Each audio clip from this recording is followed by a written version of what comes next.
Welcome to Cultimatum, the podcast that delves deep into the culture of complexities of cults and human trafficking. I'm your host, Anonymous Andrew. Each week, we explore different facets of cult life and human trafficking, from the psychological manipulation to the brave stories of those who have escaped. Hello, everyone. I'm Melody. I'm Andrew's co-host. Having experienced the depth of a cult firsthand, specifically the House of Yahweh, I'm here as an advocate for fellow survivors. My journey has inspired me to help others who find themselves in similar situations. This podcast is committed to respecting our guests' privacy. To ensure their comfort and safety, we offer them the option to remain anonymous. Additionally, we would like to include a disclaimer. The views and opinions expressed by our hosts and guests are their own and do not necessarily reflect the official policy or position of Cultimatum or its affiliates. Cultimatum is not responsible and does not verify for accuracy any of the information shared by our hosts and guests. The content discussed on this podcast is based on personal experiences, opinions, and speculation, and should not be construed as professional services or advice. Neither the host nor the guest are assuming liability for any misuse or reliance on the information presented.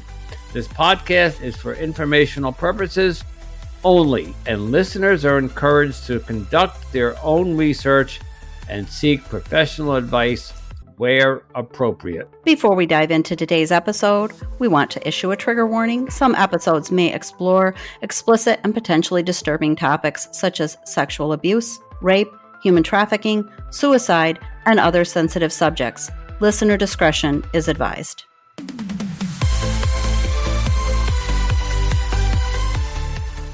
Welcome to Cultimatum, the culture of cults and human trafficking. I am Anonymous Andrew, and I'm here with my co-host Melody. Today's episode is going to be a little different. We need to talk about a decision we've made regarding one of our episodes. That's right, Andrew. We've made a very tough decision to remove episode number 4 at the request of our guest.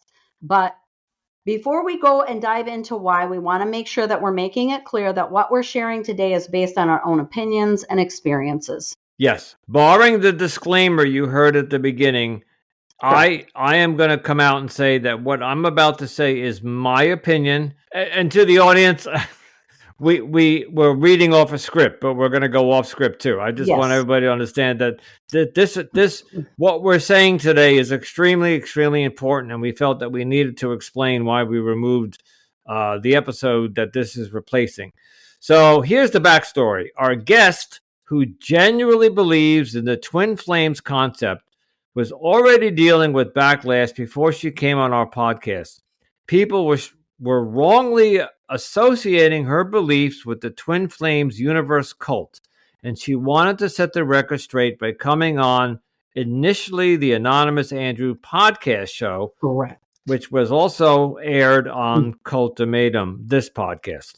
Correct. And her goal was to explain the twin flames concept, which is based in Greek mythology and is not necessarily always associated with Twin Flames universe, although Twin Flames universe does also use that concept in their teaching. And she wanted to explain it as she understood it, which is completely different from the way Twin Flames universe uses it. Unfortunately, after her appearance, the situation has escalated, and she has now faced some legal threats directly from the cult itself, which is why she asked us to take down her episode. It's incredibly frustrating. The cult is using legal intimidation to silence anyone who speaks out or even just clarifies misconceptions. And this kind of behavior is typical of cult leaders when they feel they're losing control. They lash out using whatever means they can to shut down. So I'm going to reword that. Basically, Twin Flames cult is bleeding, which has been the hope of many, many, many Facebook groups, many ex-members, and many people who are just anti-cults and anti-Twin Flames. And I don't know we have it in here, but I'm going to mention it. So the Netflix and the Amazon documentary came out, and that was actually several years ago, but it did damage, enough damage that it started like the snowball effect, and Twin Flames started to take a hit. It started Yes. members either were, now I don't know this as a fact, so I'm stating this as an opinion and or educated guess. They started losing members and or their pending membership started to drop. And I think we're panicking and they started to bleed. So the term they're bleeding means that they're losing money. And when Right. they lose money, that's when I think they came up with this idea, well, we have to shut down this negative campaign against them. Right. So go ahead, Millie. You can pick up from Oh, here. it's just very disheartening to see how these groups try to stifle the truth, and threaten and bully ex-members or just people speaking out. I mean, she wasn't even an ex-member, which is a clear sign that they're afraid of Correct. the narrative, and that is why they are resorting to these extreme measures. And when I think about the courage it takes for someone to speak out and then seeing them be attacked for it, it's really hard for me as an ex-cult member, because I can only imagine being in that position where I was feeling like I was being silenced for speaking out against my cult. So I And you're have an amount of empathy for that situation. And even though this particular guest was not an ex-member, she was just speaking her truth, voicing her opinions, and now she's being basically silenced to not voice her opinions anymore, which to me is unfortunate. It's really unfortunate. okay. And I'm just going to go off script here for a second. Again. We live in America, and in America there is something called free speech. And one of the my history teacher would be spanking me right now. One of the in the Constitution, one of our rights is freedom of speech. In the press, in radio. Of course, they didn't have radio back then, but we have the right to free speech, and you'll even see, and it's only come to light recently, like on Twitter or X, where there was hate speech against either Trump or the Nazi or the, what do you call them? They don't call themselves Nazis today, but the white supremacists. Many of their videos on YouTube and all the other social media, they were up for a long time, and it took years for even the government to start taking down or going after some of these hate speeches, because it borders a fine line. So what's considered hate speech? But anyway, we're getting off track here. I agree with you that it takes so much courage to come forward, especially when you know the risks that are involved. For example, we are recording somebody tomorrow night who is a human trafficking survivor, and she has had many attempts on her life. And because she got out of the human trafficking, but there's still, when you're human trafficked and you become property, and when either you're rescued or you seem to escape, they don't like to let go. So it takes a lot of courage for not just ex-cult members, but the human trafficking survivors to come forward. And of course, we allow them to come on anonymously. What our guest did, she came on, and I and you and other guests that we've had on, many of us simply repeated what was in the documentary. We Right. weren't defaming Twin Flames Right. by Well, coming up with our own. right. Right. No, I hear what you're saying. Okay. You're I mean, clarifying. I'm clear. Yeah, when I talked about that they were forcing people to have transgender top surgery, or I was repeating what I heard on the documentary. So, Right. and our guest, which we're not naming, obviously, she was doing basically the same thing. She was coming on and talking out about how Her she beliefs. disagreed with her beliefs. Yes. So, okay. And she was explaining how and why that was affecting her. Why the Twin Flames belief in general, because of the association it now had with the Twin Flames universe, was affecting her, because she was speaking out on social media about her belief in the twin flames concept, and she was getting backlash from people because of that, but not because of the concept, because people were associating it with the cult. She had mentioned on her social media that she had met a man and that they were doing the twin flame. So the twin flames Greek mythology concept, that I believe there are 7 stages you go through, and you have to complete all 7 stages, and then you're considered, each of you are twin flame, or as a couple you're a twin flame. And she was putting out on her social media that her and her significant other were twin flames, or they were going through the process.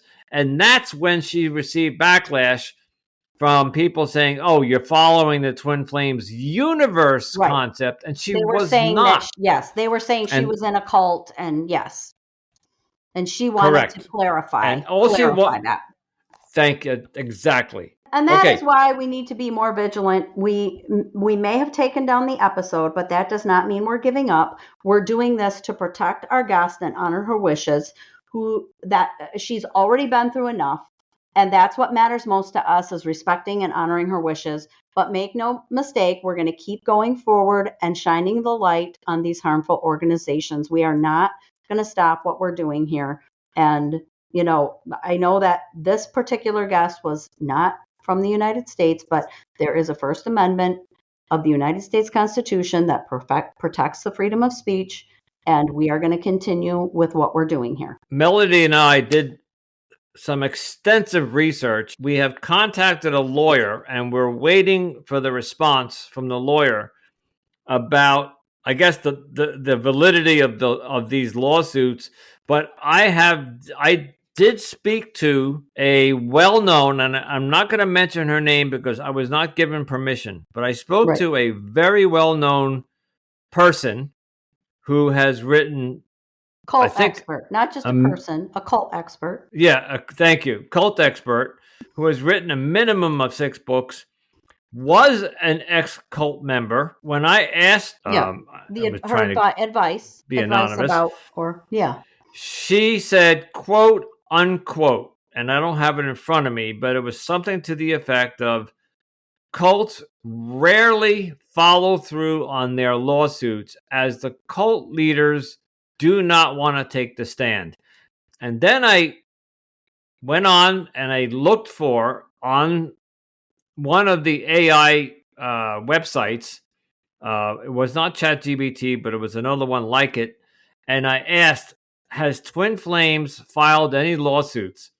And they did. Back in 2020, they filed several lawsuits, but they were all dismissed. The bottom line is, Twin Flames is bleeding. Their money is dwindled, or is not coming in anymore as it used to. And by the way, and in most cases, these are idle threats. Jeff got on that documentary and flaunted his Corvette, flaunted his Porsche, flaunted the pair of sunglasses that cost, I don't know, $500, that he only wore when he drove the Corvette or Porsche. I don't remember which. And to me, that's like, hey, look at us. We became rich and famous because you people are dumb and you're sending us your money. That's the way I looked at it. Oh, and for sure. So this Jeff built, what do they say? Made his bed. So Jeff, sleep in your bed, because, maybe people would have taken you more seriously, but all these goofy videos you made, and I'm not defaming you because you put videos out on YouTube and you look silly. And especially the one with the puppet. You're using the puppet to attract children. It is one of those things where you know that if they're reacting this way, and the fact that the fact that he has enough money to file these lawsuits is because he has tricked people into giving him their money in order to do this, and he's trying to protect his source of income. That's what he's doing. Bingo. And I don't know this for sure, so I'm going to state that I don't know this for a fact, but I would imagine they have a lawyer on retainer, right? They have, and I don't know if this lawyer is getting paid, right? or if he's getting paid, he or she getting paid, or if this lawyer, like many other people who are on the staff at Twin Flames, work for free. There could be a lawyer in there. Again, this is a supposition that is doing this for free, and he or she are sending out intimidating emails to people who have spoken out against Twin Flames. And they're just hoping some of them stick. They're hoping that the intimidation will be enough to scare some people off. And obviously it has been. It has worked. For some people, it is going to work. It came across our desk. We were asked to remove some episodes that this person was in. And I know this person. I don't know her personally, but Melody and I spoke about this in length, and we decided that, yes, we will take down the episodes. But it was against our belief and our judgment.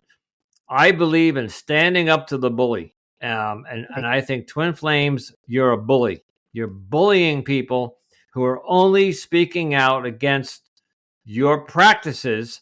And by the way, one of those sites that I looked up said that you're losing money because of the 2 documentaries that expose the practices that you're engaging in.